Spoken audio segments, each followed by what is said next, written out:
Winnie's Midnight Dragon by Valerie Thomas and Corky Paul.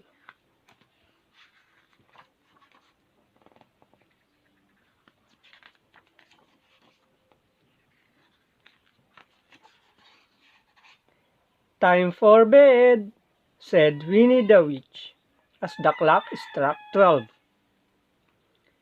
Witches always go to bed at midnight. Winnie turned off the lights and went upstairs. She brushed her teeth, washed her face, put on her nightie, and climbed into bed. In 2 minutes, she was snoring. Wilbur, her big black cat, was already asleep. He was curled up in his basket, dreaming. 2 minutes later, Wilbur woke up. He could hear a funny noise in the garden. He crept to the cat flap and peeped out. There was something on the doormat, something with big green eyes. "Meow!" cried Wilbur, and he jumped back. A long nose poked through the cat flap. Then there was a puff of smoke. The cat flap wobbled and shook. A spiky body, then a long tail, followed the nose. There was a baby dragon in Winnie's house. "Meow!" cried Wilbur. He turned 3 backward somersaults and ran into the hall. The baby dragon thought this was fun. He ran after Wilbur. Swish, swish, went his tail. Winnie's grandfather clock wobbled and shook. Ding dong boing! Meow! cried Wilbur, and he raced upstairs. The baby dragon ran after him. Swish, swish, went his tail. Winnie's suit of armor wobbled and shook, and rolled down the stairs. Crush, bang, clung. Meow! cried Wilbur outside Winnie's door. Winnie woke up and jumped out of bed.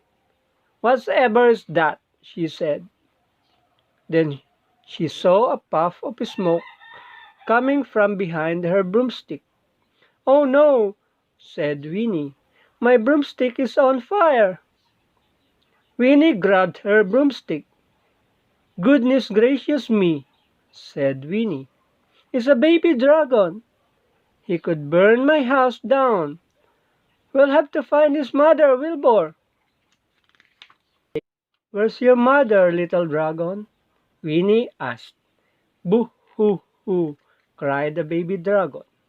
A cloud of smoke came out of his nose. Puff, puff. Then Winnie had an idea. She waved her magic wand 3 times and shouted, "Abracadabra!" Puff went the dragon, and out of his nose came a cloud of butterflies. Puff, puff, puff, went the baby dragon, who was very surprised. Smush went Winnie's best bowl. Splash went the vase of flowers. There were butterflies everywhere. Wilbur loved chasing butterflies. The baby dragon loved chasing anything. Crush went the table. "That wasn't such a good idea," said Winnie. She waved her magic wand again and shouted, "Abracadabra!" Out of the dragon's nose came nothing. "Good," said Winnie. "Now let's get some sleep." But the baby dragon did not want to sleep.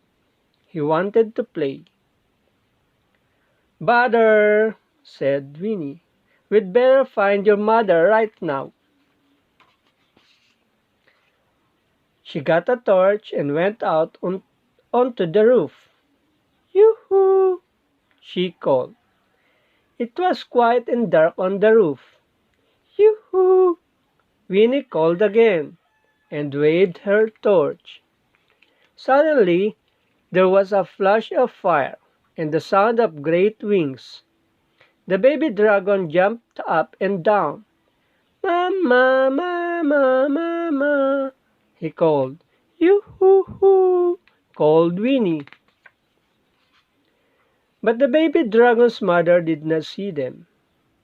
Then Winnie had a wonderful idea.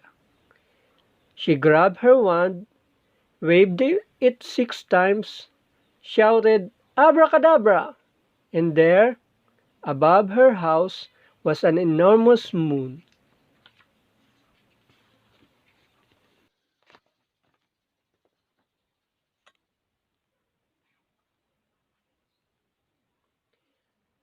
The mother dragon came flying back. She swooped down and scooped up her baby. "Wait a minute!" called Winnie. She waved her magic wand and shouted, "Abracadabra!" Puff went the baby dragon, and smoke came out of his nose again.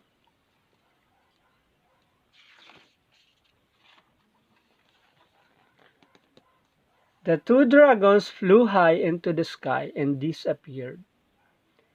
Winnie waved her wand, shouted, "Abracadabra!"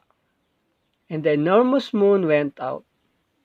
"Now, let's go back to bed, Wilbur," she said. Winnie climbed into bed and shut her eyes. In half a minute she was snoring. Wilbur was already asleep in his basket. Just then the sun rose. The night was over, but Winnie the Witch and Wilbur were fast asleep.